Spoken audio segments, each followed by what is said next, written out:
आज हम त्सुकिमिची moonlit fantasy के सीजन 1 की अनप्रेडिक्टेबल दुनिया को जानेंगे। हाई स्कूल का एक स्टूडेंट मकोटो मिसुमी एक एवरेज लड़का है। I'm Makoto Misumi, and my life is a joke. लेकिन उसके माता पिता एक फैंटेसी वर्ल्ड से हैं और किसी कारण की वजह से वो पृथ्वी से चले जाते हैं। गॉडेस के एक कॉन्ट्रैक्ट की वजह से मकोटो को हीरो के रूप में सर्व करने के लिए इल्यूजन की दुनिया में भेजा जाता है। लेकिन यह वह कोई आम केस नहीं है जिसकी मकोटो ने हमेशा कल्पना की थी। गॉडेस को सुंदरता पसंद है और वह मकोटो को बदसूरत मानती है, जिससे उसका हीरो का टाइटल रद्द हो जाता है। उसे बाकी ह्यूमंस के साथ बातचीत करने से मना किया जाता है और दुनिया के किसी कोने में फेंक दिया जाता है। क्या वह बच गया और क्या वह अपनी दुनिया में वापस जा सकता है? चलिए जानते हैं सीजन 1 के इस रिकैप में। मिसुमी मकोटो को गॉड त्सुकुयोमी द्वारा हीरो बनने के लिए दूसरी दुनिया में भेजा जाता है। दूसरी दुनिया नॉन ह्यूमंस और मॉन्स्टर्स से भरी हुई है। गॉडेस उसे सिर्फ सभी भाषाओं को समझने की पावर्स देती है। 3 दिनों तक वेस्टलैंड में भटकने के बाद मकोटो एमा नाम की एक यंग ऑर्क को 2 सिर वाले वुल्फ मॉन्स्टर से बचाता है, जिसे वह मार देता है और यह पता चलता है कि मकोटो अब कितना मजबूत है। एमा उसे अपने गांव ले जाती है, जहां मकोटो जादू सीखना शुरू करता है। मकोटो ने शेन नामक एक विशाल ड्रैगन को हराने का फैसला किया, जो इल्यूजन्स क्रिएट करने के लिए कोहरे का उपयोग करता है। शेन मकोटो को एक हैप्पी मेमोरी के इल्यूजन में फंसा लेता है, लेकिन उसकी बाकी मेमोरीज को देखने के बाद वह जापान की उसकी मेमोरीज में इंटरेस्ट लेने लगता है। मकोटो इल्यूजन तोड़ता है और चौंक जाता है जब शेन उसके साथ फेमिलियर बनने के लिए एक कॉन्ट्रैक्ट ऑफर करता है। मकोटो सहमत हो जाता है और वो शेन के साथ कॉन्ट्रैक्ट के लिए मान जाता है, जो एक सुंदर सैमुराई लड़की में बदल जाती है, यह देखने के लिए कि मकोटो फ्यूचर में क्या करेगा। मकोटो को पता चलता है कि शेन को हिस्टोरिकल ड्रामास और सैमुराई की मेमोरीज में इंटरेस्ट है। शेन मकोटो को अल्टरनेट डिमेंशन में टेलीपोर्ट करती है, जहां वह रहती है, लेकिन उसे अब यह जापान के कंट्री साइड जैसा दिखता है। मकोटो ने ऑर्क्स को बताया किया कि उसने शेन को हरा दिया है, जो ऑर्क्स को उसके डिमेंशन में रहने का ऑफर देती है, जो अब खेती के लिए अच्छी जगह है। मकोटो ने अपने माता पिता के बारे में और जानने का फैसला किया, जिनके बारे में त्सुकुयोमी ने उसे बताया था कि वे जापान जाने से पहले इस दुनिया में पैदा हुए थे। शेन एक घायल ड्वार्फ के साथ आती है और बताती है कि उनके डिमेंशन पर ब्लैक डिजास्टर नामक स्पाइडर द्वारा हमला किया जा रहा है, जो अनंत भूख से शापित है और सब कुछ खा जाती है। मकोटो स्पाइडर को पूरी तरह से खत्म करने में कामयाब हो जाता है, लेकिन स्पाइडर के रीजेनरेट होते ही बेहोश हो जाता है। शेन नेगोशिएट करने की कोशिश करती है, लेकिन स्पाइडर अचानक बताती है कि एक्सट्रीम वायलेंस ने उसकी भूख को संतुष्ट कर दिया है और वह हमेशा मकोटो के साथ रहने के लिए तैयार है। शेन ने स्पाइडर को इंसानी रूप पाने और उसका सर्वेंट बनने के लिए मकोटो के साथ एक कॉन्ट्रैक्ट बनाने का सुझाव दिया। मकोटो जागता है और पाता है कि उसके पास एक नई, उसी तरह की सुंदर फीमेल सर्वेंट है, जो उसे थोड़ा नर्वस करती है। ड्वार्फ के बारे में पता चला है कि वह बैरन है, जो आर्टिफैक्ट्स को क्राफ्ट करने में सक्षम एक बड़ा ड्वार्फ है। शेन और स्पाइडर उनके पर्सनल नाम रखने की रिक्वेस्ट करते हैं, इसीलिए मकोटो ने शेन का नाम बदलकर तोमोए रखा और स्पाइडर का नाम मियो रखा। मकोटो को यह पता चलता है जब वह बेहोश था, तब तोमोए और मियो गांव में ओक्स, ड्वार्फ्स, मिस्ट लिजर्ड्स और ऑल्के स्पाइडर्स को लेने जाते हैं। मकोटो नॉर्मल दुनिया में लौटता है और उसे एक ह्यूमन विलेज मिलता है, लेकिन वे उस पर हमला कर देते हैं। तोमोए बताती हैं कि मकोटो का मैजिकल ऑरा इतना स्ट्रांग है कि इंसानों ने शायद उसे डीमन लॉर्ड समझ लिया है। मकोटो ह्यूमन लैंग्वेज सीखने में कई महीने बिताता है और अपने ऑरा को दबाने के लिए ड्वार्फ के क्राफ्ट आइटम्स को यूज करता है। मर्चेंट के रूप में ह्यूमन विलेज में प्रवेश करते हुए वे एडवेंचरर्स गिल्ड में रजिस्टर करते हैं। तोमोए और मियो नेक्स्ट स्ट्रॉन्गेस्ट एडवेंचरर की तुलना में 4 गुना ज्यादा पावरफुल होकर रिकॉर्ड्स तोड़ देते हैं, जबकि मकोटो अपनी दबी हुई ऑरा के कारण लेवल 1 में एक बच्चे से भी कमजोर है। मकोटो ने देखा कि चीजों की कीमतें अनयूजुअली काफी ज्यादा हैं और लोगों ने उनका पीछा करना शुरू कर दिया है। तोमोए उनके वैगन पर रात के हमले को फेल करने की तैयारी करती है और खाना खरीदते समय मकोटो और मियो के पास एक युवा लड़की आती है। वह लड़की राइनोन बताती है कि उसकी बहन तोआ गायब हो गई है। तोमोए ने चोरों का सामना किया, लेकिन 3 को मार डाला और चौथे को पकड़ लिया। रिनोन तोआ का स्केच बनाती है और मकोटो चोर की मेमोरीज से पता लगाता है कि उनके ग्रुप ने उसे बंदी बनाकर रखा है और उसे वापस लाने के लिए वो मियो और तोमो को भेजता है। मकोटो ये सोचता है कि तोआ हासेगावा नाम की लड़की की तरह दिखती है, जिसे वह जापान में जानता था। मियो और तोमोए तोआ और मिल्स एस, जो प्रेजेंट का सबसे स्ट्रॉन्गेस्ट एडवेंचरर हैं, का पता लगाते हैं। रिनॉन चुपचाप भाग जाती है और चोरों को बताती है कि मकोटो की वैगन महंगे फ्रूट्स से भरी थी, लेकिन वह इसे पहले ही बेच चुका है। चोरों ने रिनॉन को तोआ का कर्ज चुकाने के लिए मकोटो का सोना चुराने को कहा, लेकिन रिनॉन ने फैसला किया कि वह मकोटो से चोरी नहीं कर सकती क्योंकि वह उसके साथ बहुत अच्छा व्यवहार करता है। मियो और तोमोए ने मिल्स और उसके चोरों को हरा दिया और शहर की कई जगहों को नष्ट कर दिया, सिर्फ यह देखने के लिए कि किसने सबसे ज्यादा दुश्मनों को हराया। Women. रिनॉन तोआ से मिलती है, जो अपने बालों के रंग के अलावा हासेगावा जैसी दिखती है। तोमोई हर किसी की मेमोरीज को बदल देती है ताकि दुनिया को विश्वास हो जाए कि एक मॉन्स्टर होर्ड ने ज़ेत्सुया को नष्ट कर दिया है। क्योंकि ज़ेत्सुया का गिल्ड नष्ट हो गया है, मकोटो को अगले शहर सीजे में फिर से रजिस्टर कराना होगा। मकोटो ने तोमोई को जंगल में अकेले ट्रेनिंग के लिए कहा, जबकि वह बाकी एडवेंचरर्स के साथ सीजे की ट्रैवल कर रहा था। मियो और मकोटो कई डीमंस को मारते हैं, जहां टोआ रेयर रूबी आई एंड्स के साथ कई वैल्यूएबल पार्ट्स ले लेती है।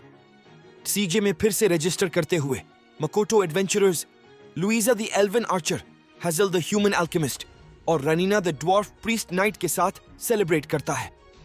मकोटो ने रूबी आई को रेम्ब्रांड ट्रेडिंग कंपनी को बेचने का फैसला किया, लेकिन तोआ ने उसे बताया कि रेम्ब्रांड की रेपुटेशन खराब है।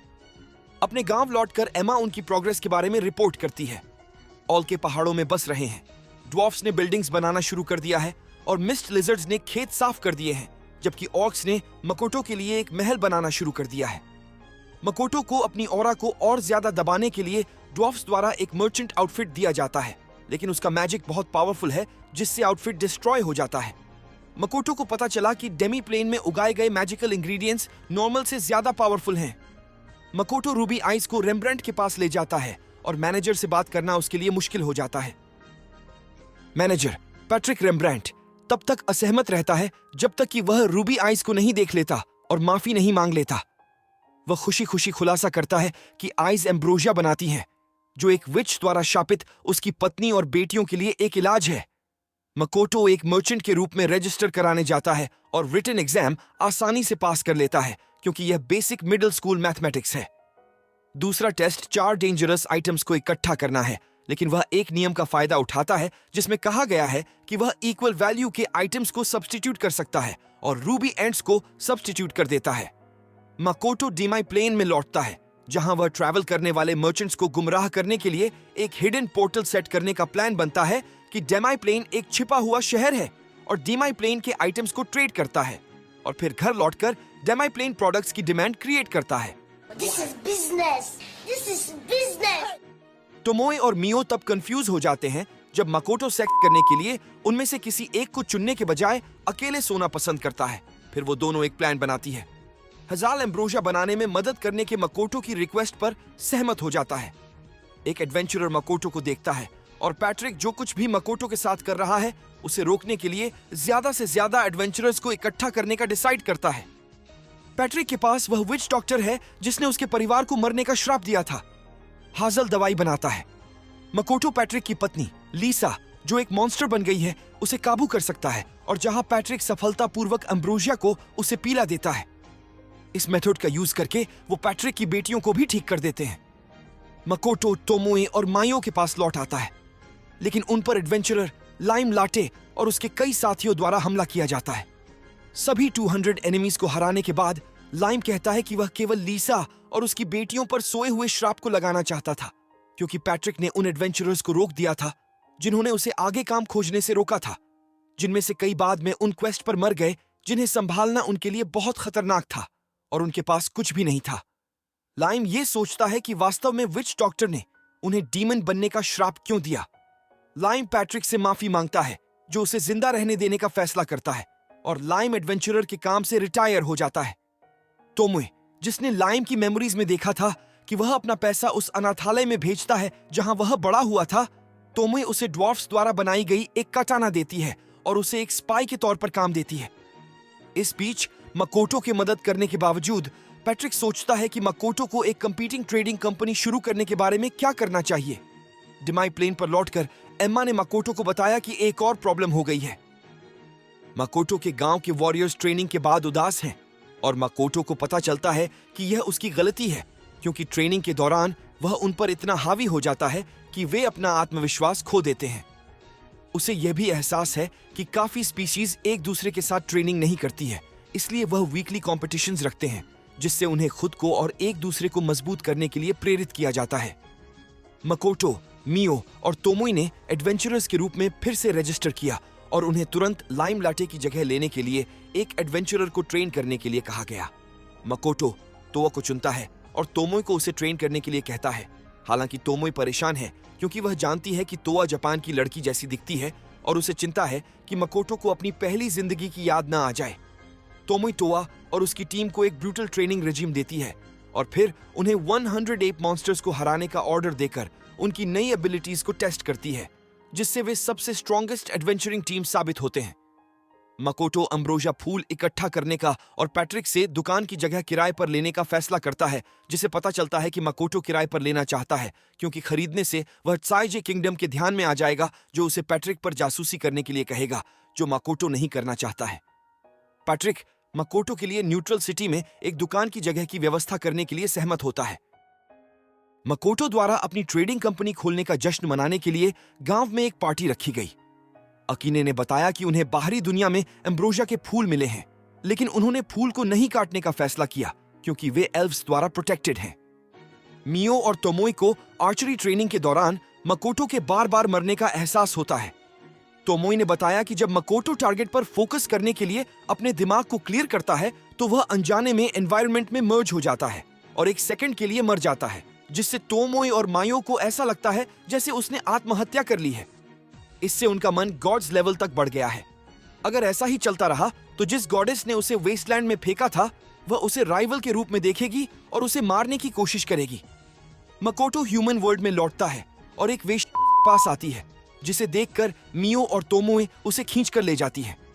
उन्होंने कहा कि वे उसके बड़े होने का इंतजार करते करते थक गई हैं और तुरंत उसके साथ सेक्स करना चाहती है। जिंदगी हो तो ऐसी हो। मकोटो घबरा जाता है और एक पोर्टल की मदद से भाग जाता है। ड्वार्फ एक पावरफुल मैना सप्रेसिंग इक्विपमेंट बनाते हैं। मियो अपने और तोमोई के बिहेवियर के लिए माफी मांगती है, जिसके बाद मकोटो उसे एल्व्स के साथ बातचीत में मदद करने के लिए साथ ले जाता है। कुछ और एडवेंचरर्स भी फूल चुराते दिखाई देते हैं, जिनमें से एक वेश्या है, जिससे एल्व्स तुरंत हमला कर देते हैं। मकोटो एडवेंचरर्स को डिमी प्लेन में टेलीपोर्ट करता है और फिर एल्व्स, आक्वा और एरिस के साथ बात करता है। मकोटो निल्गिस्टोरी और बाकी बुजुर्गों से मिलता है। निल्गिस्टोरी का बेटा अदोनो इस बात से नाराज है कि जंगल की रक्षा करने वाला बैरियर कमजोर हो रहा है। मकोटो की मुलाकात एक्वा और एरिस के मास्टर मोंडो से होती है, जो एक पावरफुल वॉरियर है। मियो को लगता है कि मोंडो डीमन के वश में है और वह अदोनो और एक अननोन पर्सन के बीच डीमंस के बारे में टेलीपैथिक बातचीत सुन लेती है। बाद में एक आत्मा खुद को मोंडो के शरीर से मुक्त कर लेती है और अदोनो की जान ले लेती है और डीमंस के साथ संबंध रखने के कारण उसे मार देती है। मकोटो इसकी पहचान लिच के रूप में करता है और उसे पकड़ लेता है। तोमोई ने खुलासा किया कि वह ड्रैगन थी जिसने कई साल पहले निल्गिस्टोरी की रिक्वेस्ट पर बैरियर क्रिएट किया था। लिच बताता है कि ग्रैंट बनने की कोशिश करते समय वह गलती से लिच बन गया, एक ऐसा इंसान जो भगवान की तरह ऑल्टरनेट वर्ल्ड्स के बीच आराम से ट्रैवल कर सकता है। तोमोई ने खुलासा किया कि ग्रांट ऐसे इंसान नहीं हैं जो ट्रैवल कर सकते हैं, वे नॉर्मल इंसान हैं जिन्होंने गलती से ट्रैवल किया और इसलिए उन्हें ग्रांट का टाइटल मिला।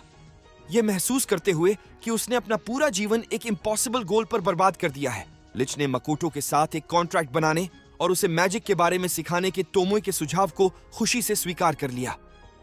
एक कॉन्ट्रैक्ट बनाने के बाद लिच एक स्केलेटन से एक यंग और अट्रैक्टिव इंसान में लौट आता है। गांव में एक मैजिकल एक्सप्लोजन होता है जिससे तोमोई बेहोश हो जाती है। मकोटो और लिच घायलों को ठीक करने में कामयाब होते हैं। मकोटो को एहसास हुआ कि विस्फोट ने बाहरी दुनिया के लिए पोर्टल खोलने के लिए उसे मजबूर किया है। मकोटो ने वेश्या की मेमोरीज को देखा और उसे यह पता चलता है कि उसने और उसके साथियों ने मैजिकल आइटम्स को चुराने का प्रयास किया था और जब गार्ड्स ने उसे रोका तो मकोटो के जादू से भरी अंगूठियों में से एक में विस्फोट हो गया, जिससे तोमोई के चाइल्ड फ्रैगमेंट और एक ऑर्क की मौत हो गई। मकोटो बदला लेने के लिए वेश्या का पीछा करता है और बेरहमी से उसे मार देता है। फ्यूनरल के बाद मकोटो को लिच से पता चलता है, जिसका नाम अब शिकी है, कि वह वेश्या की मेमोरीज को देखने में सक्षम है, क्योंकि मेमोरीज को देखना तोमोई की पावर्स में से एक है। ये एक संकेत है कि वे एक दूसरे पर पूरी तरह से भरोसा करते हैं। मकोटो ने दीवार बनाने का आदेश दिया ताकि ट्रेड के लिए डिमी प्लेन पर आने वाले किसी भी एडवेंचरर को गांव से अलग रखा जा सके। मकोटो पैट्रिक से मिलने जाता है, जिसने न्यूट्रल टाउन के रॉड्सगार्ड एकेडमी में मकोटो की दुकान के लिए जगह की व्यवस्था की है। मकोटो को उम्मीद है कि वह वर्ल्ड, गॉडेस और ह्यूमंस के बारे में और ज्यादा जानने के लिए एकेडमी को विजिट करेगा। क्योंकि वह काफी समय के लिए बाहर जा सकता है, वह केवल शिकी को अपने साथ ले जाता है और मियो और तोमोई को अपनी कुछ मेमोरीज गिफ्ट करता है। जैसे ही वे टेलीपोर्ट करने की तैयारी करते हैं, गॉडेस अचानक मकोटो का पता लगा लेती है और उसके टेलीपोर्टेशन के साथ छेड़छाड़ करती है और उसे दूर के बैटलफील्ड में भेज देती है, जहां 2 डीमन वॉरियर्स उस पर हमला करते हैं और उसकी 2 उंगलियां काट देते हैं। दोनों ने खुलासा किया कि वे सोफिया बुल्गर और मित्सुरुगी हैं, जो दुनिया के सबसे स्ट्रॉन्गेस्ट एडवेंचरर हैं और वो सुपीरियर ड्रैगन को मारने के बाद फेमस हुई थी। वे बताते हैं कि वे मानवता को नष्ट करने के लिए डीमन आर्मी में शामिल हो गए हैं। मकोटो ने अपने सभी मैना सप्रेसिंग इक्विपमेंट हटा दिए, मित्सुरुगी को अपने जादू से घायल कर दिया और सोफिया की लेजेंडरी सोर्ड को भी तोड़ दिया। मकोटो दूर टेलीपोर्ट करने में कामयाब हो जाता है, जिससे मित्सुरुगी और सोफिया जीवित रह जाते हैं, जो बदला लेने की कसम खाते हैं।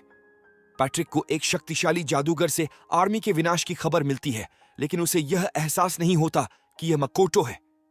शिकी का मानना है कि गॉडेस ने सेना को नष्ट करने और शायद उन पर नजर रखने के लिए मकोटो का इस्तेमाल किया। तोमोई ने खुलासा किया कि उसने एक फेंकी हुई अंगूठी से मकोटो के मैना का यूज करके कोमोई नामक एक और फ्रैगमेंट बनाया, और जब कोमोई ने मकोटो को पापा कहा तो मियो गुस्सा हो गई।